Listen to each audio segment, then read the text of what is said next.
Hey, what's going on YouTube? So today I want to do my college football conference power rankings for week 3. So last week I believe my rankings were SEC, Pac-12, Big 10, Big 12, and then ACC. So big shakeup in the SEC last week. Tennessee got knocked off. Auburn nearly got knocked off. Arkansas got knocked off. Missouri didn't look too good. So not a great week in the SEC, especially about a week after Brett Bielema was making fun of Ohio State basically for the way they were scheduling. So I want to go ahead and do my, like I said, college football conference power rankings and start with the Big Ten at number 1. So big week for the Big Ten. Ohio State had a big win. Northwestern continued their streak. Wisconsin cracked the top 25 again. They look great against Miami of Ohio. And then, of course, the big Michigan State win against Oregon.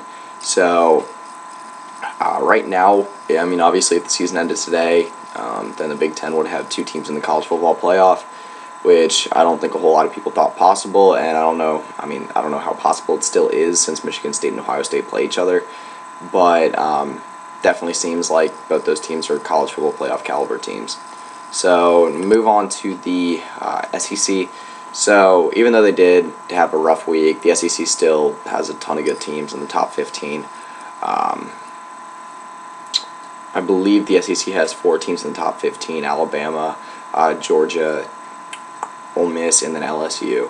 So, as far as I know, the only team that would really be knocked out of the top 15 this week is Ole Miss, and that's just going by my prediction. I think Ole Miss is good, but I don't think they're at the level to beat Alabama yet. They might be the second best team in the SEC West. Georgia ranked at number 7, I believe. Yeah, 7 in the AP and then 8 in the coaches poll. So Georgia has limited depth in the running back position. Defense has also looked good through the first 2 weeks. Grayson Lambert has looked good through the first 2 weeks. Not much more to say about them. They've got a pretty clear path, at least what looks like a pretty clear path to the SEC's title now. They do play South Carolina this week, which has been a little bit of a thorn in Georgia's side the last couple of years, including beating them last year. But I just think the talent difference is too drastic this year for South Carolina to compete. So yeah, move on to the Pac-12. So, kind of rough week at the top end of the Pac-12 just because of Oregon losing. UCLA had UCLA had a pretty big win against UNLV. They got a big game against BYU this weekend, but they stay ranked inside the top 15. They are in the top 10 in the AP poll. Oregon slides down to 12. And USC, I believe, slides up to number 6. So USC has been looking like the favorite so far in the Pac-12. I doubted USC. I still don't know if they have enough consistency, just because of their leadership, to go undefeated, make it through that entire schedule with pretty loaded Pac-12, including a big game this weekend against Stanford. To be able to win the Pac-12 and maybe slide into the college football playoff. I think whatever team wins the Pac-12 will most likely be in the college football playoff, just by how much talent there is at the top of the Pac-12. UCLA looks good. Oregon, even though they did lose, looks good as well. Arizona kind of surprised me, played very well without Scooby Wright, so that proved a lot of people wrong, wondering how good Arizona would actually be this year. So move on to the Big 12. So pretty big week this weekend in the Big 12. TCU got it together, had a big win against Stephen F. Austin, showing everyone that the offensive firepower is still there. Baylor had a rough start. Baylor hasn't looked too good in the first 2 games, at least starting off. Seth Russell looks like he's having trouble taking care of the ball. The offense is, of course, putting up points, but the defense is also struggling a little bit as well. Gave up, I believe it was 31 points to Lamar. So, need to improve that before Big 12 play starts for them. Also, like I said, big win for Oklahoma against Tennessee coming in overtime. Oklahoma did slide up to number 16. So, their stock is far up right now. A lot of people are picking them as a dark horse in the Big 12 now, maybe as a dark horse to make the college football playoff.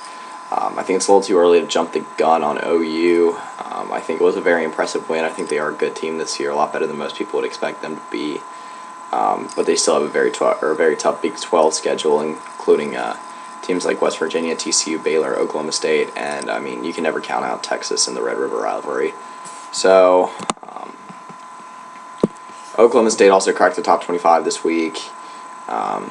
It hasn't looked too good so far, but a team that a lot of people had as their dark horse to win the Big 12 at the beginning of the year. If they can get it together this weekend against UTSA, start being a little bit more consistent on the offensive side of the ball and show that Mason Rudolph can actually lead that offense, then I think they'll be back up with the top of the Big 12 contenders again. All right, so to finish it off, we have the ACC. So, a little bit of a mixed week for the ACC.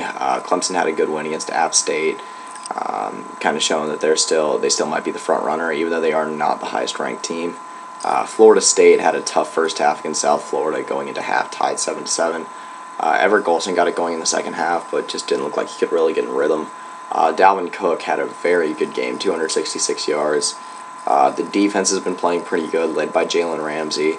I think saying that it's Clemson's conference to win is just jumping the gun way too fast. And then you can't count out Georgia Tech. They've got a huge game this weekend against Notre Dame. I think if Georgia Tech can go 3-0 this weekend, beat Notre Dame, then I think you've got to put Georgia Tech right up there with Clemson and Florida State, if not making them the favorite, depending on how Clemson looks this weekend against Louisville, and how Florida State looks this weekend against Boston College. Georgia Tech is ranked number 14 this week, so they are right on the cusp of college football playoff contenders. They've had a great running game so far. The offense has been really explosive, but the only two teams they have played are Tulane and Alcorn State. So I believe that's all for the ACC in the top 25. Yeah. So yeah, that's my college football conference power rankings for the week. We'll come back again next week with my Week 4 editions, and it should be a fun weekend in college football this weekend. Yeah, so that's pretty much it. See ya.